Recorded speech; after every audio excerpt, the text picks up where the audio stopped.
விளையாட்டம். இருந்தாலும் பெரியோர்கள் தாய்மார்கள் இருந்த பெரு சபையை நாடி வந்திருக்கின்றன. அப்படி வந்த என்ன யாருக்கு தெரியுதா? அது ஆண்டவா தெரியும்.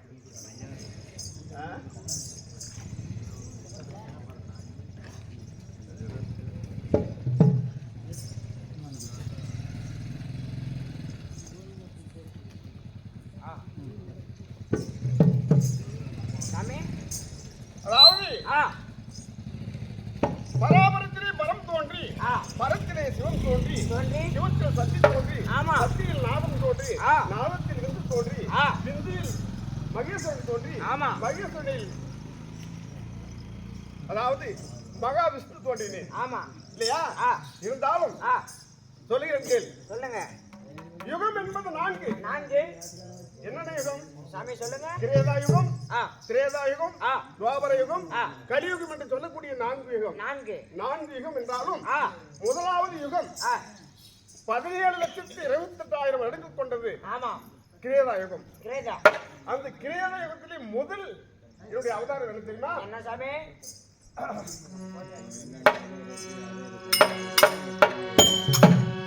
முதல்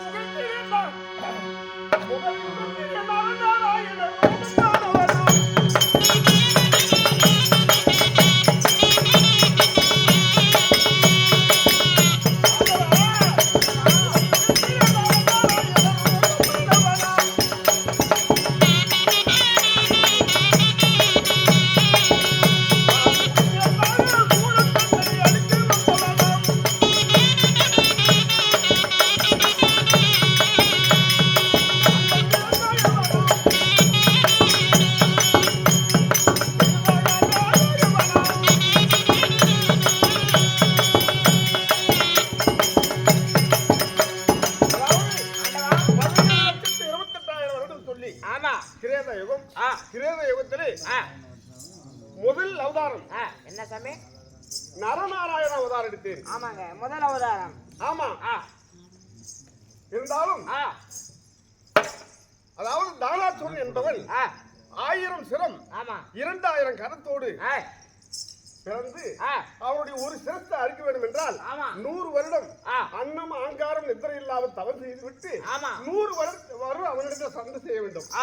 100 வருடம் தவத்திலிருந்து மீண்டும் அவரிடத்தில் 100 வருடம் சண்டை செய்தாதான் ஒரு சிரசை அறுக்க முடியும்.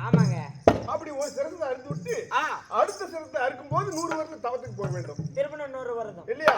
100 வருடம் அவன் தவத்தில் இருக்கும் போது அவனுடைய யாருக்கும் சண்டை இடாமல் இருந்தால் அந்த அருந்து தலை மீண்டும் வளர்ந்து விடுமா? அவனை எப்படி ஜெயிப்பது என்று நான் என்ன செய்தேன் தெரியுமா? என்னுடைய உடலை 2ஆக பிளந்து நரன் என்றும் நாராயணன் என்றும் 2 அவதாரம் எடுத்தேன். இல்லையா? நரன் தவத்தில் இருக்கவும் நாராயணன் அவனிடத்தில் யுத்தம் செய்யவும் மீண்டும் நாராயணன் அவனிடத்தில் சண்டை செய்யவும் நரன் அவனிடத்தில் யுத்தம் செய்யவும் இப்படி 999 சிரசை அறுத்து விட்டேன். யாரை? தானாசுரனுடைய சிரசை. அப்போது ஒரு சிரசோடு அவன் சென்று சூரியன் இடத்திலே அரைக்கலை கொண்டு விட்டான். இது முதல் யுகம். அந்த முதல் யுகத்திலே மீண்டும் சொல்லுங்க.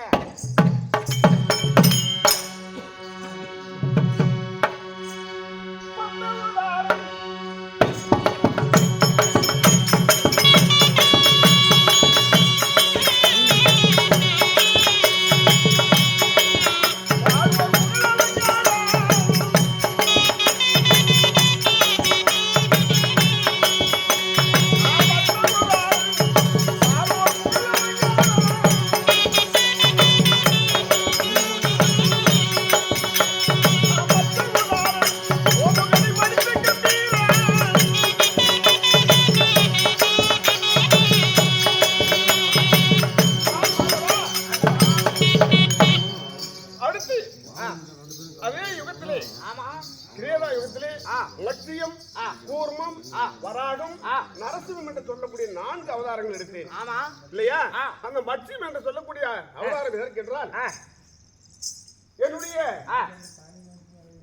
உந்தி என்று சொல்லக்கூடிய தொப்பிலின் வழியாக தாமரை புஷ்பம் உண்டாகி அந்த தாமரை புஷ்பத்திலே 4 முகத்தோடு பிரம்மதேவன் ஜனித்தான். அப்படி ஜனித்த பிரம்மனிடத்திலே 4 வேதம் ரிக்கு, யசூர், சாமம், அதர்வணம் என்று சொல்லக்கூடிய 4 வேதங்களை அவனிடத்திலே கொடுத்தேன். யாரிடத்திலே? பிரம்மதேவனிடத்திலே. பிரம்மதேவன் சொல்றது திருப்பி சொல்லணும். அப்போது ஆனால் பிரம்மா ரிக்கு, யஜூர், சாமம் என்று சொல்லக்கூடிய 3 வேதங்களை மட்டும் பாராயணம் செய். கடைசி அதர்வண வேதத்தை பாராயணம் செய்யாது என்று சொல்லி அவனிடத்திலே வேதங்களை ஒப்படைத்தேன். நான் சொன்ன வார்த்தையை மறுத்து அந்த கடைசி அதர்வண வேதத்தை பாராயணம் செய்தார் பிரம்மதேவன். அப்போது அவனுடைய மூக்கின் வழியாக சோமுகாசுரன் பிறந்தான். சோமுகாசுரன் பிறந்து அவன் கையில் இருந்த வேதங்களை திருடி கடலை மறைந்து கொண்டான். கடலை அப்போது அவனை கொல்வதற்காக நாம் மச்சம் என்று சொல்லக்கூடிய அதாவது மீன் அவதாரம் எடுத்து அந்த கடலில் 7 நாள் சண்டை செய்து அவரிடத்தில் வேதங்களை பறித்து கொண்டு வந்து ஒப்படைத்தேன். அந்த கடலில் மறைந்ததால் அந்த வேதங்கள் சிக்கிருந்து விட்டதாம். அது வேதயாசரால் 5வது வேதம் என்று சொல்லக்கூடிய உருவாக்கினார். எப்படி உருவாக்கினார்? எப்படி சாமி? அதாவது விநாயக மூர்த்தி எழுத எழுத வேதயாசனம் சொல்ல சொல்ல அந்த வேதங்களை உருவாக்கினார்கள். அது 5ஆம் வேதம் என்று சொல்லக்கூடிய மகாபாரதம். அப்படி முதல் அவதாரம். 2வது கூர்மம் என்று சொல்லக்கூடிய கூர்ம அவதாரம். எதற்காக? அதாவது அசுரர்கள் தேவர்களுக்கும் இடையே தொடர்ந்து பழி வாங்கு எண்ணத்தோடு அசுரர்கள் வந்து கொடுக்கிறார்கள். அதனால் என்னிடத்திலே முறையிட்டார்கள். அப்போது என்ன செய்ய வேண்டும் என்று சொல்லி, நீங்க அமிர்தம் கடை வேண்டும், நீங்க அமிர்தம் கடைந்தால் அமிர்தத்தை உண்டானால் உங்களை அழிக்க முடியாது யாராலும் என்று சொல்லி அமிர்தம் கடைவதற்கான நான் ஏற்பாடு செய்தேன். என்ன எப்படி என்றால், எப்படிங்க? அதாவது திருப்பார் கடலை பாண்டமாகவும் மந்திரகிரி மலையை மத்தாகவும் கொண்டு ஆதிசேகனுடைய தம்பி வாசு என்ற பாம்பை கயிறாக போட்டு கடைந்தால் அதுல அமிர்தம் வரும். அந்த அமிர்தத்தை உண்டானால் உங்களுக்கு அழியாத சாவு இல்லாமல் நீங்க வாழலாம் என்று சொல்லி தேவர்களிடத்தில் சொல்லு. தேவர்களும் அசுரர்களும், அதாவது அசுரர்கள் தலைப்புறமாகும், தேவர்கள் வாழ்புறமாகும் இருந்து அமிர்தம் கடைந்தார்கள். அந்த அமிர்தம் கடையும் போது அந்த மந்திரிகிட்ட மலை என்று சொல்லக்கூடிய அந்த மலை சாய்ந்து கொண்டது. அப்ப சாய்ந்து விட்ட உடனே அந்த மலையால் கடைய முடியாது என்று எல்லாரும் முறையிட்டார்கள். அப்போது கூர்மம் என்று சொல்லக்கூடிய ஆமையாக அவதாரம் கொண்டு என் முதுகிலே தாங்கி அந்த அமிர்த கடைவதற்கு நான் துணை புரிந்தேன். 2வது அவதாரம். 3வது வராகம் என்று சொன்னேன். வராகம் இரணியின் தம்பி இரணையாற்றுதல் கடுமையான அரக்கத்தன்மையோடு பூமாதேவியை சரிபடித்தான். அந்த பூமாதேவி இடத்திலே வந்து முறையிட்டார். அப்போது அவனிடத்திலே சண்டை செய்ய போகும்போது அவன் கூர்மையோடு சொல்லக்கூடிய பன்றியாக அவதாரம் கொண்டு நரக்கு, அதாவது மனித, அதாவது நம்ம நரக்கென்றால் மனிதனுடைய வெளிச்சி மலம் என்று சொல்லக்கூடியதை கோட்டை கட்டி அதிலே மறைந்து கொண்டான். அப்போது நான் அந்த மனம் இன்னும் பண்ணியாக அவதாரம் கொண்டு அவனை இரணியாட்சியரை மடித்தேன். இல்லையா? 3வது அவதாரம். 4வது அவதாரம் நரசிம்ம அவதாரம். என்னுடைய பக்தனாகிய பிரகலநாதன் இடைவிடாமல் என்னுடைய நாமத்தை பாராயணம் செய்து கொண்டிருந்தான். அப்போது எனக்கு எதிரியாக இருந்த அவருடைய தந்தை இரணியன் அவனை என்னுடைய எதிரி நீ பேர் சொல்லிக் கொண்டிருக்கிறாய், உன் எதிரி எங்கே இருக்கிறார் என்று சொல்லி அவனை துன்புறுத்தினான். அந்த நேரத்திலே நான் தூடிலே நரசிங்கமா அவதாரம் எடுத்து அந்த இரணியனை கொன்றேன். இது 4வது அவதாரம் இல்லையா? அடுத்து சொல்லுங்க.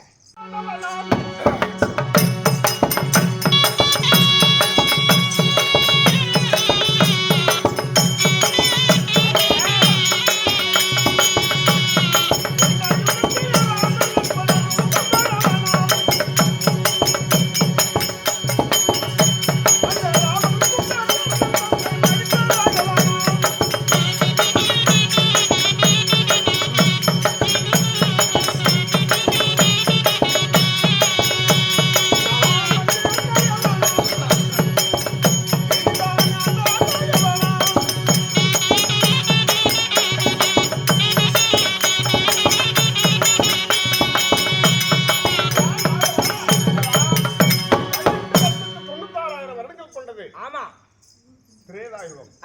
அந்த திரேதா யுகத்திலே வாமனன், ராமன், பரசுராமன் என்று சொல்லக்கூடிய 3 அவதாரங்கள். ஆமா இல்லையா? பரசுராமனாக பிறந்து என்னுடைய அதாவது ஜமதக்கினி முனியுடைய மகன் பரசுராமன். என்னுடைய தாய் பதிவிரதை. ஆமா என்னுடைய தாய் ரேணுகாதேவி ஆமா பதிவிரதை. என்னுடைய தந்தையுடைய பூஜைக்காக ஆற்றங்கரைக்கு சென்று மணலை அப்படி சேர்த்து கையில் சேர்த்தனால் உடனே குடம் ஒன்று ஆகிவிடும். அந்த குடத்திலே நீர் கொண்டு வந்து என்னுடைய தந்தை பூஜை கொடுப்பாங்க. என்னுடைய தாய் ஒரு நாள் அந்த தண்ணீர் அந்த மணலை சேர்த்துகின்ற நேரத்திலே ஆகாய கந்தர்வன் மேலே போகின்ற போது அந்த நிழல் என்னுடைய தாய் கண்ணுக்கு பட்டதான். அந்த நிழலிலே பார்க்கும்போது இவ்வளவு ஒரு அழகான புருஷன், புருஷன்னா ஒரு ஆண் புருஷன் அப்படின்னு புருஷன் கணவன் இல்ல ஆண் மகன், இவ்வளவு அழகான ஒரு ஆண் மகன் இருக்கிறான் அந்த உலகத்துல அப்படின்னு சொல்லி நினைச்சாலாம் என்னுடைய தாய். அப்போது அந்த குடம் ஆகக்கூடிய மணல் குடம் ஆகவில்லை. அப்போது என்ன செய்வது என்று சொல்லி என் தாய் வருத்தத்தோடு இருக்கின்ற நேரத்தில் எனக்கு தந்தைக்கு தெரிந்தது இவள் பதிவிரத தனத்தை இழந்து விட்டாள் அப்படி சொல்லி என்னுடைய கூட பிறந்த தன்மார்களிடத்தில் உன்னுடைய அன்னை ரேணுகாதேவி பதிவிரத தன்மை இழந்து விட்டால் அவருடைய சிரசை அறுத்துவாங்க சொல்லி சொன்னார். என்னுடைய தம்பிமார்கள் யாரும் போகவில்லை. அப்போது என்னிடத்திலே கூப்பிட்டு பரசுராமா, அதாவது உன்னுடைய தாய் ஆற்றங்கரையிலே புலம்பிக் கொண்டிருக்கிறார், அவருடைய சிரசை அறுத்துட்டு வான்னு சொல்லி அனுப்பிச்சார். அப்போது தாயை சிறந்த கோவிலும் இல்லை, தந்தை சொல் மிக்க மந்திரம் இல்லை என்று சொல்வார்கள். அப்படி தந்தை சொல் மறக்காமல் நான் சென்று என்னுடைய தாயுடைய சிரசை அறுத்து வந்து ஒப்படைத்தேன் இல்லையா? அந்த நேரத்தில் அங்க பாதுகாப்பா இருந்தவர்கள் அதாவது அரிஜின மக்கள் அவங்க தடுக்கிற நேரத்தில் உங்களுடைய தலையை மறுத்து விட்டு 2 புணங்களை கீழே விழுந்து கிடக்கிறது. உடனே சென்று என்னுடைய தந்தையிடத்திலே தந்தையே தாங்கள் சொல்லி இப்படி என்னுடைய தாய் சிரசை அறுத்து விட்டேன் என்று சொன்னேன். அப்போது மகனே என்னுடைய வார்த்தையை மறக்காமல் நீ உன்னுடைய தாய் சிரசை அறுத்ததனால் உனக்கு என்ன வரமோ கேட்டு நான் தருகிறேன் என்று சொன்னார். அப்போது சாமி என்னுடைய தாயை உயிர் பெற்று எழுப்பி கொடுக்க வேண்டும் என்று கேட்டேன். சரி என்று சொல்லி எனக்கு எழுப்பி கொடுக்கும்படியாக எனக்கு மந்திர கொடுத்தார். என்னுடைய தாய் இறந்து விட்டாள் என்ற ஆத்திரத்தில் சென்று அந்த அர்ஜுன பெண் தலையை என்னுடைய தாய் உடலிலும் என் தாயுடைய தலையை அர்ஜுன பெண் உடலிலும் வைத்து விட்டேன். அப்போது இருவரும் உயிர் பெற்று இழந்தார்கள். உயிர் பெற்று இழந்த உடனே தலை மாறிவிட்டது. ஆஹா, என்ன செய்வது? ஆத்திரத்தில் தாய் எழ வேண்டும் என்கின்ற ஆத்திரத்திலே வந்து தலையை மாற்றி வைத்து விட்டேன், என்ன செய்வது என்று சொல்லி என்னுடைய தந்தை சொல்லும் போது, அப்பா அதுக்கு ஒண்ணும் பண்ண முடியாது, மீண்டும் அது உயிரிழச்சு நம்ம மாற்ற முடியாது, அதனால தலை மாறி விடுகிறாள், இன்று அவள் மாறி என்று மாரியம்மாள் என்று பெயரு, மாரியம்மாள் என்ற உருவத்திலே நமக்கு காட்சி கொடுப்பாள் அப்படி சொல்லிட்டார் இல்லையா? அடுத்து வாமன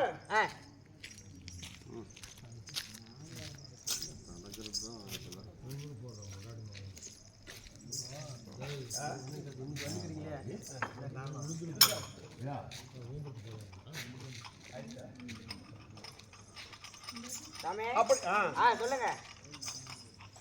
அதாவது இரண்டாவது ராமலட்சுமணன் சொன்னேன் இல்லையா? என்னுடைய ராமலட்சுமண அவதாரங்கள் தசரதனுடைய மனைவிமார்கள் 3 பேர், கோசலை, கைகேயி, சுமத்திரை. அந்த கோசலையிடமாக நான் ராமனாக அவதரித்தேன். கைகேயி இடத்திலே சித்தனையாக கைகேயி இடத்திலே என் தம்பி பரதன் பிறந்தான். அடுத்து சுமத்ரா தேவி என்று என் சின்ன தாய் இடத்திலே சத்ருகன் லட்சுமணன் பிறந்தார்கள். அப்போது என்னுடைய சிறிய தாயார் கையை சுற்படிக்கு 14 வருட கானகம் சென்று அங்க ராவணாதிகளை கொன்றேன் இல்லையா? இது 2வது அவதாரம். 3வது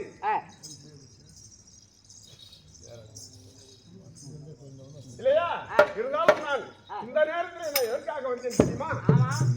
என்னுடைய மைத்துனன் பரமேஸ்வரன் யார் கேட்டாலும் தவறாமல் வரத்தை கொடுத்து விடுவார். ஆமாங்க.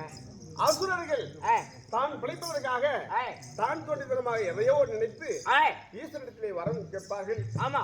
அவருடைய தவத்தை மெச்சு என்னுடைய மற்ற மைத்துனன் ஆகிய பரமேஸ்வரன் வரத்தை கொடுத்து விடுவார். அப்படி இப்போது பத்மாசுரன் என்ற அசுரன் கேட்ட வரத்தை கொடுத்துட்டார். எப்படி வரம் கேட்டார்? எப்படிங்க? யார் சார் சிரசின் மீது கை வைத்தாலும் அவர் சிரம் எடுத்து விட வேண்டும் என்று சொல்லி வரம் கேட்டார். அப்படியே கொடுத்து விட்டார்.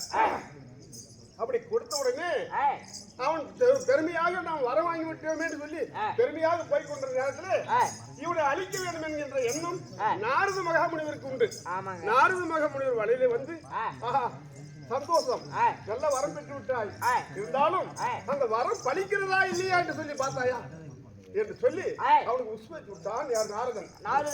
மகாமுனிவர். ஆமா ஆமா. அப்போது ஆமா உண்மைதான், அதனை வாங்கிய வரத்தை அவரிடத்திலே பரிசோதிக்க வேண்டும் என்று சொல்லி ஈசனின் தலை மீது கை வைக்கிறதுக்கு தொடங்கி போகும்போது என்ன செய்வான்? கொடுத்த வரத்தை அழிக்க முடியாது, கொடுத்ததுதான். அதனால அவனுக்காக பயந்து என்னுடைய மைத்துனர் ஆகிய பரமேஸ்வரன் ஓடி ஐயோன் அவன் கையில மறைந்து கொண்டிருக்கிறான். அப்பவும் விடாமல் துரைத்துக் கொண்டிருக்கிறான். அந்த நேரத்தில் என்ன செய்ய வேண்டும்?